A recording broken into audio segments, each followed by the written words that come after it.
Mrs. Boyko, personnel items. Item 7 is a motion to approve an employment agreement between the West Chester Township Board of Trustees and the Fraternal Order of Police, Ohio Labor Council, Incorporated. And these are with the communications officers, our emergency dispatch center, effective October 1st, 2012 through September 30th, 2015. The proposed agreement, both amended language, has been presented to the Board of Trustees as part of your packets for this meeting. And there are minimal changes to the contract. As always, the management team, which is led by our law director, the township strives vigorously to be very, very cognizant of taxpayers' money when we are negotiating these contracts. And we believe that it is a fair contract that provides comparable benefits to presently negotiated internal collective bargaining agreements, meaning our other contracts internally, and external like bargaining units, other law enforcement entities, communications employees. We were very cognizant to preserve the management rights so that operations can continue and that the township can continue to provide the best service regarding and in the most cost-effective manner. It does comply with the board's budget directives, and it introduces language that assigns the employee a greater financial responsibility in his and her health care benefit. The negotiating process in terms of annual contract increases, it's a 0 increase the first year, 1.5% in the second year, and 2% in the third year. That 0 wage increase in the first year, however, there is a lump sum one-time allotment of $750 per collective bargaining member. This one-time lump sum is not added to the base pay and therefore not compounded in current salary for future years. Additionally, we were able to negotiate for new hires after the October 1st, 2012 effective date, that the agreement does include an additional step to any new hires, which compresses the increase from step to step even more greatly. With that said, requesting the board's consideration to approve this contract as presented. Do I have a motion to approve item 7, a motion to approve employment agreement between the West Chester Township Board of Trustees and the Fraternal Order of Police, Ohio Labor Council, also known as FOPOLC, effective October 1st, 2012 through September 30th, 2015. So move. I'll second it. Okay, discussion. Yeah, I would like to say that our economy is still struggling. Our private sector is continuing to contract, and as long as the private sector continues to contract, it's going to be less revenue for the government, and we will experience, I believe, less revenue in the future. The housing bubble has burst. The housing bubble has burst, and I believe the commercial real estate bubble is next.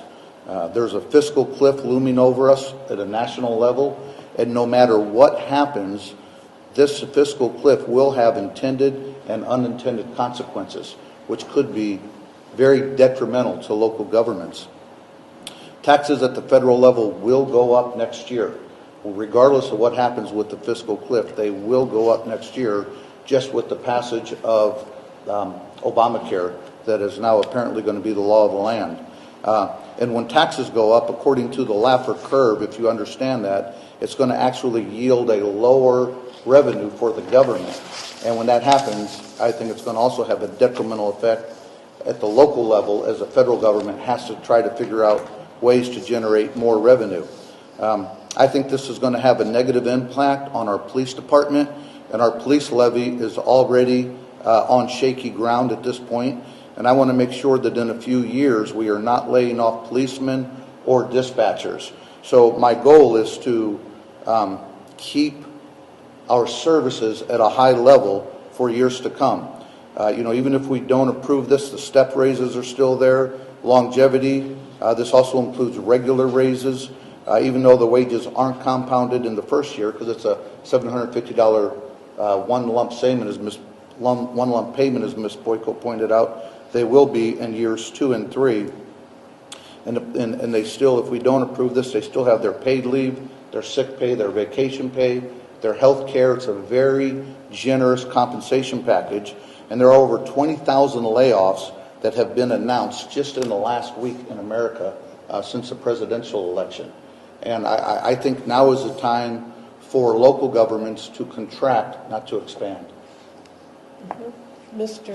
Wong, do you have any comments you'd like to add? No, we are acting as fiscally as possible. And union is, we have a law to abide by, agreement. As long as there's some money, they're going to ask for it.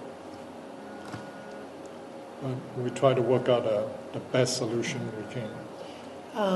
I think we're all trying to work for the best interest and be as cost effective as we can in our township responsibilities. I'm not quite sure how Obamacare is going to add to the cost of our operation here, and as much as it doesn't affect our particular township, it might Oh, other it does, townships. Kathy. It'll increase our health care costs.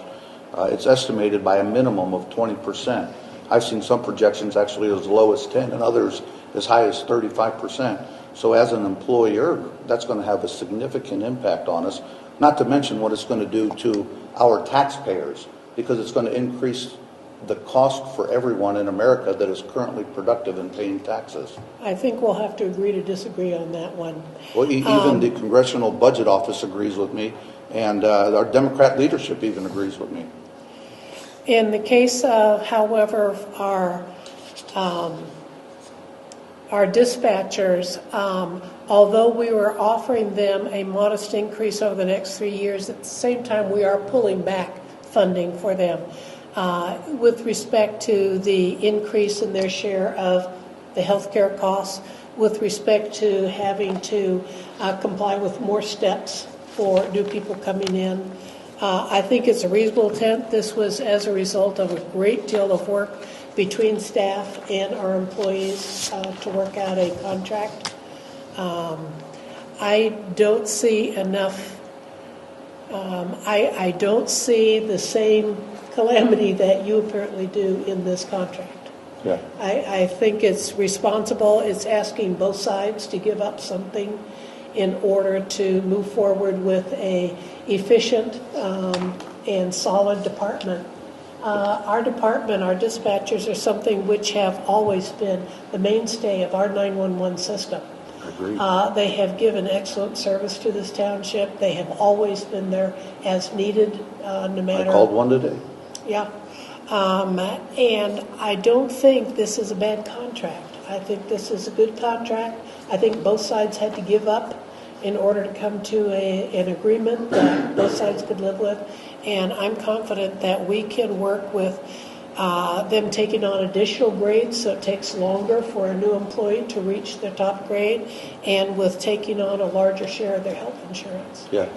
Kathy, I agree with just about everything you said. I think our staff, and not only our staff, but the Fraternal Order of Police, the American Federation of State, County, and Municipal Employees who have negotiated with us, have negotiated in good faith. Mm-hmm. They realize that times are tough and they're getting tougher. Mm-hmm. And we are taking employees' share of health care from 12 to about 15%, where the average in the private sector that the employee pays is closer to 35 or 40%. So we are inching them. We're inching them closer.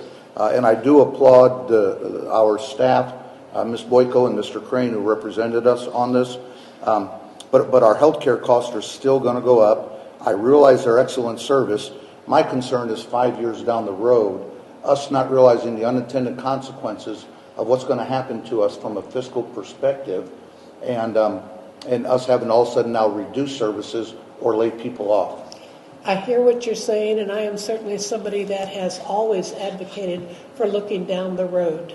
You can't just look at what certain circumstances today, how they're going to impact us next month. We have to look at 5 and 10 years down the road to ensure we're staying on an appropriate path to providing reasonable services at appropriate costs. If 5 years down the road we find health care is going up and up and up, I'm sure that we as management will be sitting down with our employees and saying, look, this is the real life here. If we want to continue to have good health care services, everybody's going to have to give up something on it. So this is just a 3-year contract. This isn't to say that at the end of 3 or 4 years we aren't coming back and saying, things have changed to the point where you're going to have to either take on a higher cost of the medical care, or we're going to have to be offering less rich benefits. And I think we will deal with that when we get there. I don't see this contract as being anything other than two sides that have negotiated in real good faith. Everybody gave up something, and it's something that both the staff, after reviewing budgets, says we can live with this, and the employees saying, okay, we can live with paying more for health insurance, having to take on more steps, and I see no reason not to support the staff and the good faith efforts made by both sides by approving the contract. I understand, but we also need to support the taxpayers that have to pay the bills. I understand staff position, but sometimes it can be contrary or diametrically opposed to the taxpayer's position. And as regards health care, next year we're going to see about a 5% increase on cost at the township. And we're increasing the cost the employers pay next year by 1%. We're taking them from 12 to 13, which is far below what they're paying in the private sector. And one other point that I'll just point out, if you look at comparable compensation for dispatchers, if you look from Columbus to Lexington, north to south, and from Pittsburgh to Indianapolis, east to west, our dispatchers are at the highest end of the level. There's nobody that's making more than our dispatchers. And don't get me wrong, I want the best people. And we are paying them today in a position where we are allowed to attract and, more importantly, retain the best people. I just don't want to see us having to let the best people go in either the dispatch or any of our public services, be it fire or police, 5 or 10 years down the road because we didn't consider the unintended consequences of what we're doing, or we didn't have the foresight to look into the future and see the potential negative economic consequences that are going to befall us. I think you're preaching. Hang on, let me change that last statement. That could potentially befall us. I think you're preaching to the choir here, but you also have to, when you speak of our health care costs are going up 5% next year, when we ask our employees to go from paying 12% to paying 14% of the cost of their premium, we're actually asking them for what, about a 15% increase? We're having them go from 12 to 13 next year, 13 to 14 the year after that, and 14 to 15 the year after that. No, next year is 14%. 14%. They're going The from latter. 12 to 14%. And I certainly don't want to engage in the board's deliberations, so I do apologize, and please, let me know if you don't want this instance. Are you falling asleep? No, not at all. But I feel that since I feel somewhat responsible in order to, because this was a recommendation presenting to the Board of Trustees from the law director and the township administrator in terms of this contract language. And as part of the explanation of that recommendation, it's certainly not a panacea of an explanation. However, the board also needs to consider the unintended consequence of a rejection of the contract. Based on current state law, there is a very deliberate and judicial, process that the collective bargaining unit is allowed to pursue. And I'm not suggesting that as some type of threat, that's a threat on their part, or that there is any kind of malice on their part to pursue that. But according to state law, that is the process. And when they undertake that process, if there is a rejection on either party, when that process is undertaken, then the contract is then thrown before some third party arbitrator. Arbitrator, binding, yeah. Right. Ms. Boyko, we all understand that, and I'm not meaning to cut you off, but just for the purpose of time, I have to leave in about 2 minutes. Okay. I don't think I'm going to change one of my colleagues' mind. I can count to 2, so if you want to call the roll, I'm comfortable with that. And Ms. Boyko, I apologize. No, not at I know all. exactly the point you're making, and it's a very valid point. It's a risk we take if we don't approve this. And I wasn't trying to sway any deliberation. I just felt that from the recommendation of the staff, I felt like that there should have been some explanation that I was remiss in presenting initially, so I apologize for that. George, Ms. Elaine, you make it sound like 2 trustees concocted this contract. You were in the meeting. Lee, I never said that. What did I say? It sounded like you you could count to 2 that No, you I'm were in sorry. there, you agreed to it. Lee, I never agreed to this contract. Never. Even when we discussed it in executive session, I made it very clear to Ms. Boyko, I'm not there. And I made it clear to both of you guys, I'm not there. All I'm saying is when I say I can count to 2, it means I think You two are both going to vote in favor of this, and I'm going to vote against. If I made you think that you two concocted this contract, you'll have to show me the words I said I don't recall you to make you feel that way, because Okay, I think- you did not. All the negotiate. We But there weren't shouldn't be even any involved in the discussion of executive negotiation. session outside of executive session then. There Yeah, really shouldn't be. I don't think we need to pursue that part. The one point I want to make in final is that the township is going to pay 5% more for health insurance next year. We're asking these employees to go from 12% to 14%, which means these employees are going to be paying 16% more for health insurance next year. So I think they stepped up to the plate apropos the cost of health insurance with respect to this contract. 12% to 14% is, you know, Well, my point, coming back to that, still far below what's going on in the public sector. I'm sorry, the private sector. Far below. And what we're trying to do is bring them up closer to where we are in the private we're sector. doing it one step at a time. I understand. You know, right now, we're aiming for 15%, and we're getting there. I understand. And this contract is helping us get there. Are we ready to cut Can off we, discussion? then should we go back to rediscuss this and come to an agreeable solution? I'm I okay think with we that. need to vote on this today. I think this is something have to that vote needs to on be it today? done.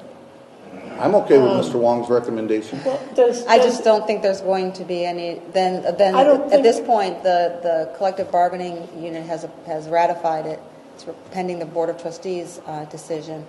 If you do not ratify it, then the other procedures permissible by law is Which means where they would pursue. we could be sent into binding arbitration, which could be 10 times more expensive. Or We don't 10 times know. better. We have no control over that. That's right. And it could be a lot worse. Yeah. I think it's a reasonable contract. Does anybody in discussion have some new point they would like to make? No. I don't believe the terms that would be acceptable to Trustee Lang, I nor Law Director Crane could negotiate. So, Okay. I would like to propose we go ahead and vote there this time. Are you ready to vote, Mr.? I'm ready to. Are you ready to vote, Mr. I am. Lang? Okay. Mr. Jones, could you please call the roll? Mrs. Stoker? Yes. Mr. Wong? Yes. Mr. Lang? Yes. Thank Ms. you. Stoker, I have to depart. If I could ask, You said yes. Did you mean I'm sorry, no. Thank you, Ms. Boyko. No. Thank you. I thought our eloquent arguments had won you over.